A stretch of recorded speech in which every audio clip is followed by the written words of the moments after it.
इनके दो शिष्य हैं, सुदामा और कृष्ण, संदीपनी उपाध्याय इनके गुरुजी। लेकिन एक शिष्य सोने की नगरी का राजा है, पूरे विश्व का अधिपति भगवान है, और एक शिष्य एक फूटी सी झोपड़ी में रहता है।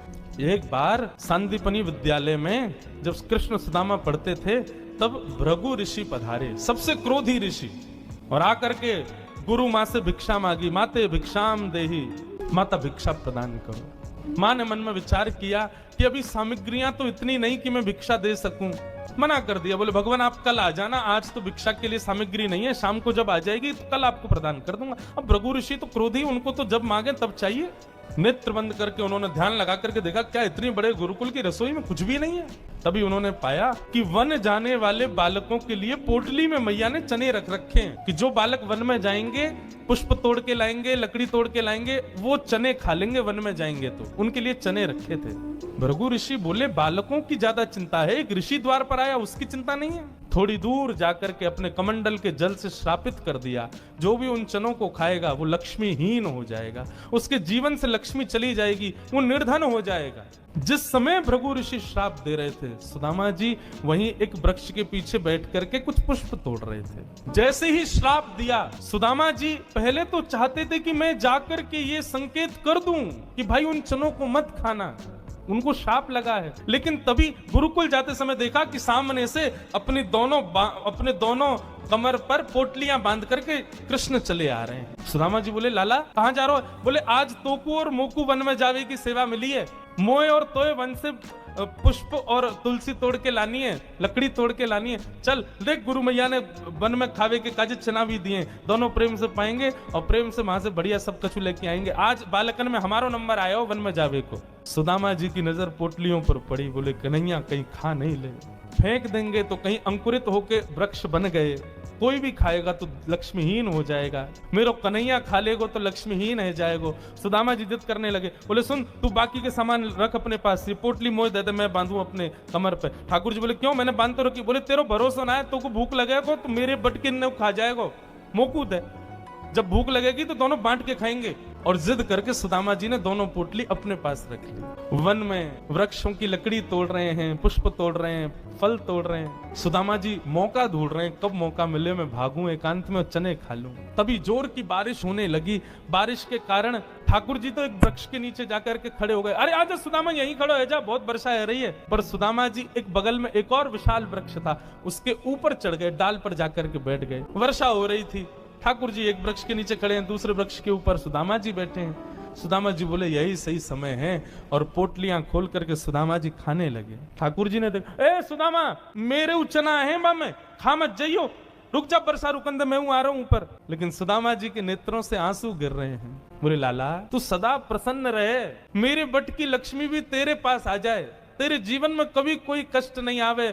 मेरे लाला को कभी रोनो नहीं पड़े, कभी उदास नहीं हो, कभी दुखी नहीं हो, यही मेरी मित्रता को उपहार में अपने कृष्ण को देना चाहूं। और उपहार के रूप में सुदामा जी ने मानो अपने जीवन में प्राप्त होने वाली समस्त लक्ष्मी भी श्री कृष्ण के चरणों में पधरा दी, और दोनों पोटली के चने स्वयं सुदामा जी खा गए। द्वारिकाधीश कृष्ण उस दिन तो सोच रहे थे कि सुदामा तूने एक बार भी विचार नहीं किया कि मेरे भी चने थे उसमें, पा गया। सुदामा जी क्षमा मांगने लगे। बोले माफ कर दे लाला, भूख ज्यादा लगी हमारे, खा गए हो।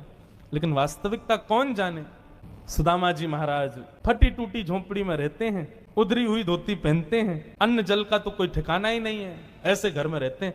पत्नी बोली द्वारिकाधीश आपके मित्र हैं, आप जाते क्यों नहीं कभी उनसे मिलने? सुदामा जी बोले कहीं मेरी दशा देख करके कोई ये ना सोचे गरीब है, भिखारी मांगने आया, इसलिए मुझे अजीब लगता है। और दूसरी बात ये कि मैं कृष्ण का सखा हूं, अब कृष्ण तो बढ़िया राजकीय वेश में रहता है और मैं ऐसे रहता हूं, कोई मुझे देख करके कहीं ये ना सोचे ये कैसा सखा ठाकुर जी का, इसलिए मुझे लगता है कि मैं यहीं से ही उनको भज लूं, उनके पास ना जाऊं। सुदामा जी की पत्नी ने सौगंध दे दी, तुम्हें मेरी सौगंध है, जाओ द्वारिकाधीश से मिलके आओ। पत्नी की सौगंध मान करके सुदामा जी आज विचार करने लगे, जाऊं? कृष्ण ये तो नहीं सोचेगा कि कहां से आ गया, कुछ मांगने आया है। कृष्ण तो नहीं सोचेगा, लेकिन उसकी पटरानियां, उसके राज्य के लोग, महामंत्री आदि ये सब तो नहीं सोचेंगे। सुदामा जी को बहुत संकोच हो रहा है, लेकिन पत्नी की सौगंध है तो निकल पड़े। पत्नी ने 4 घरों में जाकर के अलग अलग एक एक मुट्ठी चावल लिए, जान मूछ। क्यों? ताकि जब ये पोटली द्वारिकाधीश देखेंगे तो अलग अलग प्रकार के चावलों को देख के पहचान जाएंगे कि एक दाना भी सुदामा के घर का नहीं है। थोड़ी तो कृपा करेंगे मेरे ऊपर। सुदामा जी पोटली दबाए निकल पड़े। सुदामा जी महाराज धीरे धीरे चल करके द्वारिका की ओर जा रहे हैं। चलते चलते महीनों बीत गए सुदामा जी को। तभी एक व्यक्ति से बोले, भैया द्वारिका नगरी कितनी दूर रह गई है अभी यहाँ से? व्यक्ति हंस करके बोला, भगवान आप गलत आ गए हो। बोले गलत? कितनी दूर आ गए? बोले अभी आप कम से कम 50 कोस और पीछे जाओ, वहां से एक रास्ता मुड़ेगा, वो द्वारिका को जाता है, आप तो कहीं और पहुंच जाओगे अभी। सुदामा जी महाराज बोले, भले पधारे भैया द्वारिकाधीश। चलते चलते चलते मैं तो वैसे ही आधो और आधो रह जाऊंगा, मुझे तो लगे मेरे प्राण ही निकल जाएंगे, मैं द्वारिका पहुंच ही ना पाऊंगा। अब लाला तू वैसे तो हमारे हृदय में बैठो है, चल के तो हम पता ना कब पहुंचेंगे, लेकिन लाला तेरी अगर इच्छा हो तो तू ही बुला ले अब मुंह को। और ऐसा कह के सुदामा जी वहीं एक वृक्ष के नीचे लेट गए। जैसे ही लेटे थोड़ी बहुत देर में ही उनको थोड़ी ध्वनि सुनाई देने लगी। नेत्र खोल करके देखा, सोने की नगरी है, चारों ओर जय श्री कृष्ण जय श्री कृष्ण जय श्री कृष्ण नाम की ध्वनि आ रही है। सुदामा जी महाराज थोड़े प्रसन्न हो गए। बोले भैया ये कौन सी नगरी है? किसी व्यक्ति से पूछा ये कौन सी नगरी है? बोले भगवान ये द्वारिकापुरी है। मेरे कृष्ण मित्र की नगरी द्वारिका? बोले हाँ ये द्वारिकाधीश की नगरी द्वारिका। सुदामा जी तो नाचने लगे, जय हो वारे कन्हैया तेरी कृपा। भैया ये द्वारिकाधीश कहाँ बैठे होंगे? बोले सामने जो महल दिख रहा है इसी के राजा हैं द्वारिका, आप चले जाओ। सुदामा जी गए द्वारपालों से जाकर के बोले, भगवान मेरी फटी हुई धोती और मेरे पतले दुबले तन को देख करके आप ये मत सोचना मैं गरीब हूँ कुछ मांगने आया हूँ। पहले ही स्पष्ट कर दिया मैं कृष्ण का सखा हूँ, हम दोनों एक साथ एक ही गुरुकुल में पढ़े हैं, नाम मेरा सुदामा है। आज अपने सखा से मिलने आया हूं, आप कृपा करके उनको जाकर के ये बता दीजिए। और सुनिए, यदि वो बहुत व्यस्त हो तो उनको परेशान मत करो, आपके इतने बड़े महल में कोई खिड़की हो वहां से मुझको उनका दर्शन करा दो, मैं तो केवल उनको देखने आया हूं। द्वारपालों ने बंधुओं ससम्मान सुदामा जी को बिठाया। कहा महाराज द्वारिकाधीश प्रसाद पा रहे हैं, हम फिर भी निवेदन कर देते हैं। भीतर जाके द्वारपालों ने जैसे ही बताया, द्वार पर आपके सखा आए हैं, बचपन के मित्र हैं, नाम उन्होंने सुदामा बताया है। सुदामा नाम सुनते ही भगवान खा रहे थे, खाते खाते रुक गए। बोले क्या नाम बताया? बोले सुदामा।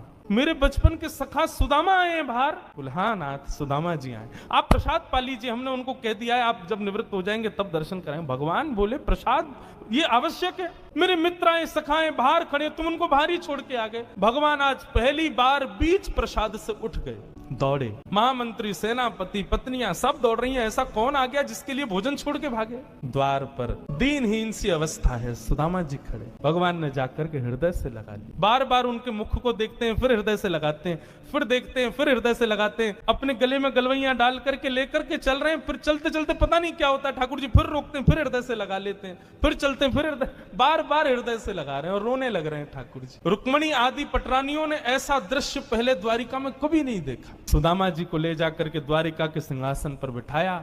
भगवान ने अपने नेत्र के अश्रुओं से सुदामा जी के चरणों को धोया और संपूर्ण जल द्वारिका के चारों दिशाओं में छिड़क दिया। बोले हमारी द्वारिका पवित्र हो जाएगी। सुदामा जी के चरणों का चरणामृत। सुदामा जी कह रहे हैं लाला मैं इन सबके योग्य ना हूं, ये सब कहा कर रहा हो भैया? ठाकुर जी बोले आप किसके योग्य हो और कौन किसके योग्य? मुझसे बढ़िया कोई नहीं जानता, चुपचाप बैठे रहो, जो कर रहे हैं करने दो। जो लक्ष्मी सदा के लिए विहीन हो गई थी, उससे वही लक्ष्मी आज सुदामा जी के चरण पहुंच रही है। भगवान की सुदामा जी की थोड़ी मैत्री चर्चा हुई। सुदामा जी से भगवान ने पूछा, सुदामा जी ब्याह हो गए आपके? बोले हाँ लाला है क्यों ब्याह? बोले ब्याह कर लिया, हमको नहीं बुलाया। बोले लाला कर्जा लेके ब्याह कियो और वह ब्याह में भी सबन को भोजन करावे के चक्कर में मैं और तेरी भाभी तो भूखे ही रहे। 4 दिन बाद पड़ोसी ने आके भोजन दियो तब जाके तो पेट भरो। अब वहां में तो को बुलाते तो लाला तो पवानो तो बहुत दूर की बात, अब तू आते तो तेरे संग घोड़ा आते, सैनिक आते, इनको ही नहीं पवा पाते। ऐसे ब्याह में